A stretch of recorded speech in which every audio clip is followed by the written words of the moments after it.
Hey, shalom, shalom. Shalom. I want to start off this video by giving all praise, honor, and glory to Yahweh, Bahashim Yahushua, Bahashim Rukakudash. I want to give double honors to my apostles and elders of Great Millstone who rule well, and grace and peace to you elect around the four winds, believing and pushing this truth in all sincerity. May the blessing of election be upon your houses. This is your fellow servant, Rokaria from the GMS Orlando camp, coming at you with another in-transit lesson.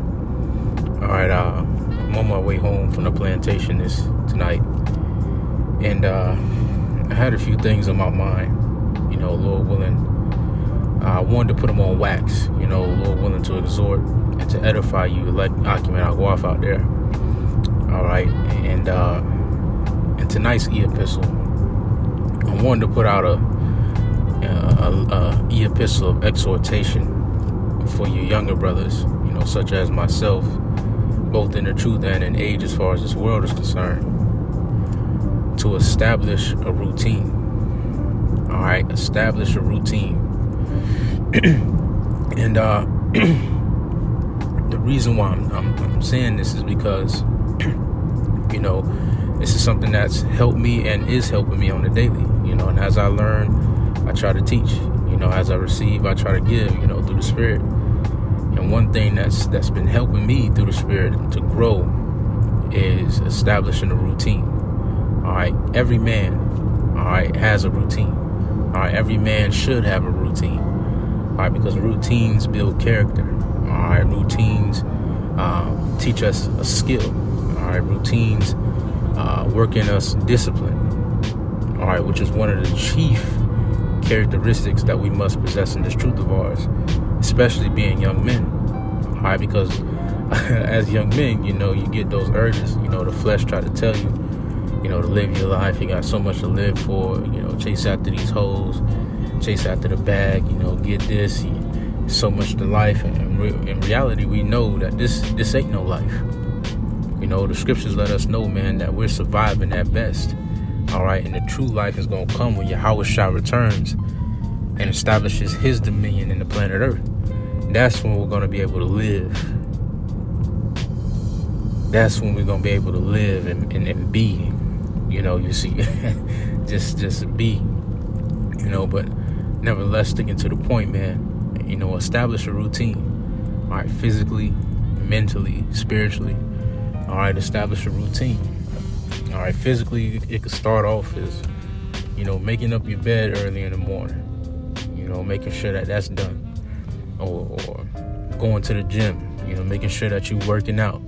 It's one thing that the elder brother from Virginia told me, and it really stuck with me, is that, as men, we're not supposed to be in the fucking house all the time, all day, every day, on the computer, on the phone. All right, that's not how we function as men, especially as men of the nation of Israel, man. We don't get down like that. The men of our nation never got down like that. For the most part, our nation was sheep herders, man.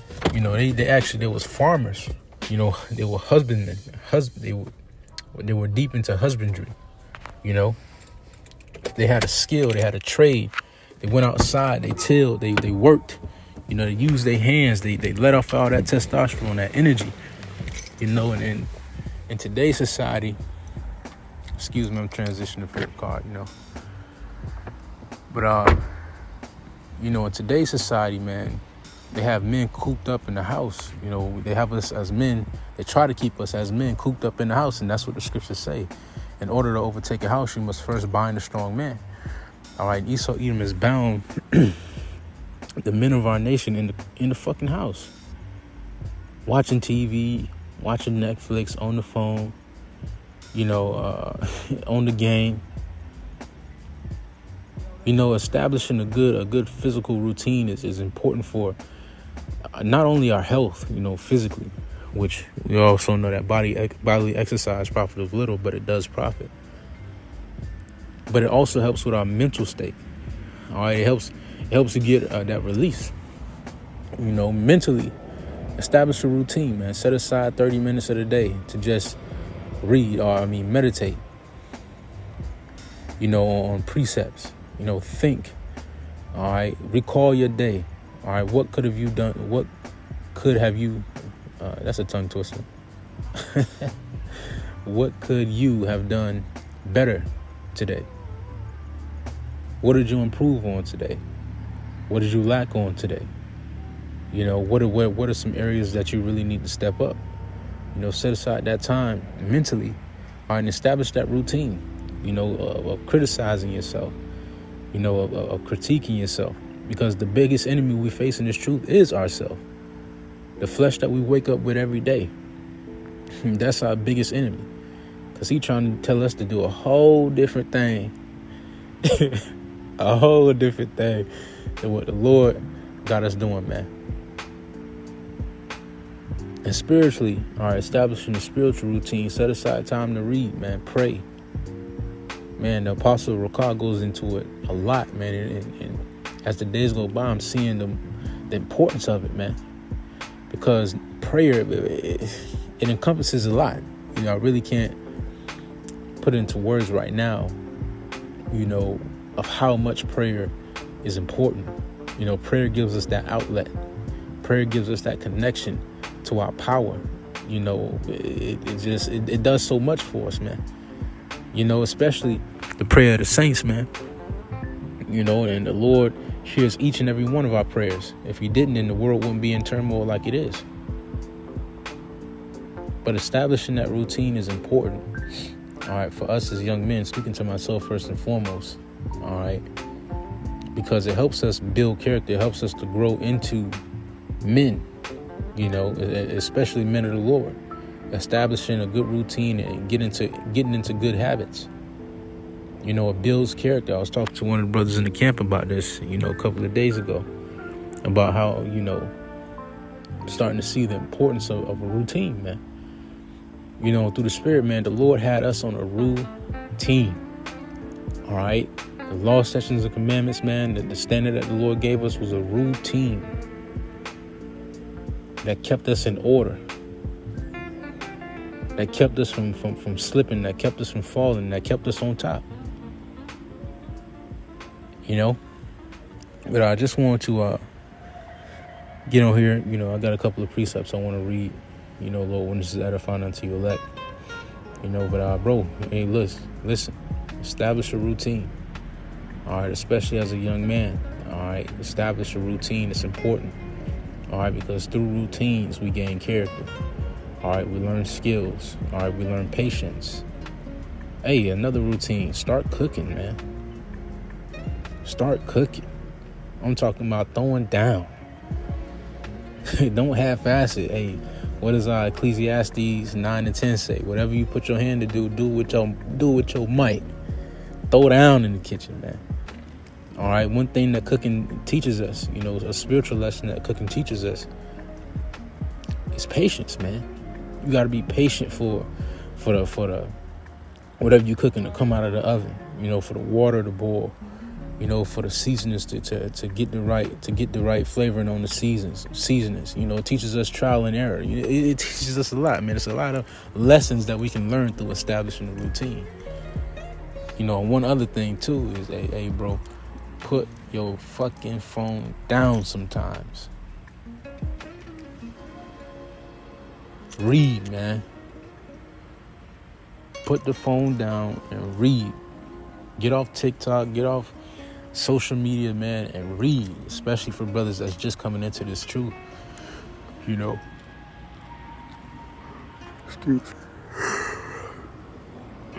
Excuse me. Read, man. All right, being on social media all day, it really overloads our senses.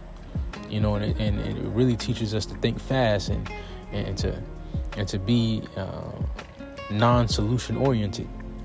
Being on your phone all day, you're looking at all these videos, these quick hits, these quick videos, and subconsciously, man, it's fucking up your mental. It's fucking up your mental. You're doing shit too quick. I know you heard, and I'm gonna stop rambling. But older Jake, in the neighborhood, in the world, it's to call younger Jakes jitterbugs. Because they always got that jitter. And that's especially the case for, the generation of today's day and age, man. They jittery.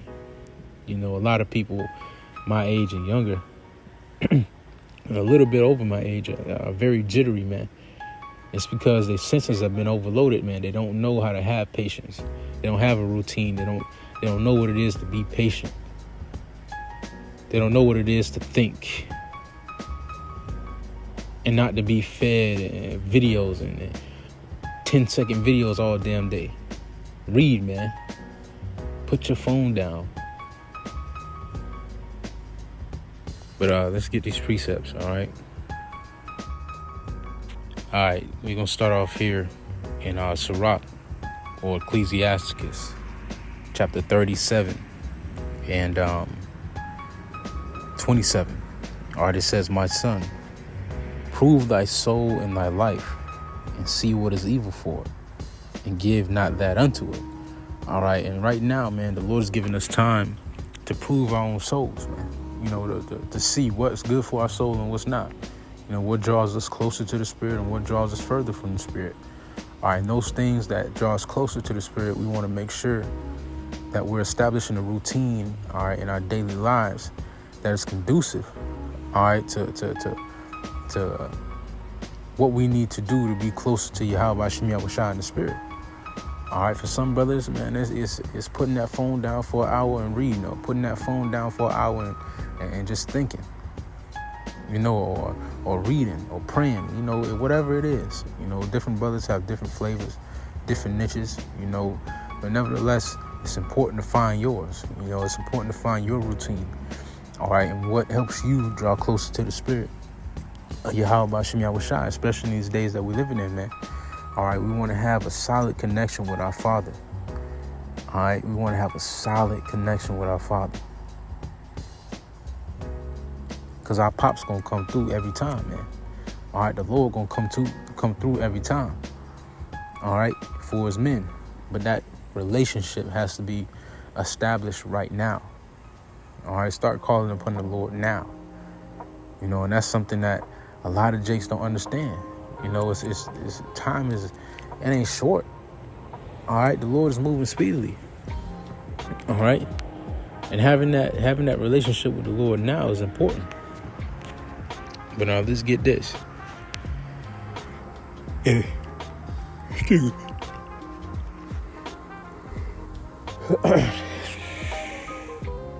First Peter chapter 1. 2 Peter chapter 1 and verse 4. It says, "Whereby are given unto us exceeding great and precious promises, that by these ye might be partakers of the divine nature, having escaped the corruption that is in the world through lust. And besides this, given all diligence, add to your faith virtue, and to virtue knowledge, and to knowledge temperance, and to temperance patience, and to patience godliness, and to godliness brotherly kindness, and to brotherly kindness charity." All right, I just want to get into a couple of these words. All right, I want to get into virtue in verse 5. All right, it's Strong's G 703. Arete. It says excellence, praise, manliness. All right. All right, manliness, praise, excellence, moral goodness, a particular moral excellence as modesty, purity, virtuous course of thought, feeling, and action. All right. So 2 Peter 1:5 says, "And besides this, given all diligence, add to your faith virtue, add to your faith manliness." All right. Add to your faith excellence. It says, into virtue knowledge, into knowledge temperance. All right, I want to get this word temperance in verse 6. It's Strong's G 1466. I ain't gonna try to say that one. All right, but it reads self-control. All right, self-control That's all the definitions. All right. And one thing that, routines establishes discipline. It establishes temperance. Because when you get into a routine of like working out, for example, all right, you gotta, your body ain't gonna want to work out every day, man. Your body ain't gonna work out. Your body ain't gonna want to go and get broken down. You gotta force yourself, man. You gotta. It's spirit over matter. It's spirit over body. You gotta force yourself daily. Hey, look, we getting up and doing this. All right, or it could be something small. Making your bed up in the morning.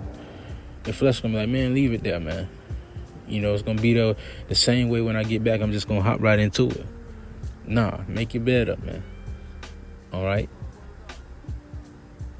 We teaching ourselves to have discipline, all right, and to put the spirit over the flesh. It says, unto godliness, brotherly kindness, and brotherly kindness, charity. All right, and I had this last precept here in 1 Corinthians chapter 9 and verse 27. It says, I'm going to start at verse 26. It says, I therefore so run not as uncertainly, so fight I not as one that beateth the air. But I keep under my body and bring it into subjection, lest by any means, when I have preached to others, I myself should be a castaway. All right, and Paul said he brought his body under subjection. All right, and that's the same thing that we must do. All right, and especially it says, lest by any means, when I preach to others, I myself should be a castaway. All right, and this is important for not only brothers that preach the truth, but, speaking about myself first and foremost as well. All right, but for you, Akim, also, who are coming up, under the yoke of Yahweh Bashim Yahushai. All right, we want to make sure that we bring our bodies under subjection so that when it's time to teach, we're apt teachers. All right, we're teachers of experience and not just teachers with fake credentials. Look at our elders and apostles, for example. All right, they put in the work, they have the experience. All right, and they're apt to teach. All right, and we see what they teach through their actions. All right, they walk the walk and talk the talk. That's the trait of a real man. And we want to come up, and we're coming up under that same yoke, man. We're learning how to be real men. It's more than just walking. It's more than just talking. You got to walk the walk too. But with that being said, that's all we really have for tonight. Little ones is edifying unto you elect. All right, establish that routine. It's going to help in the long run. It's going to help in the long run. All right. Shalom. Stay up.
you.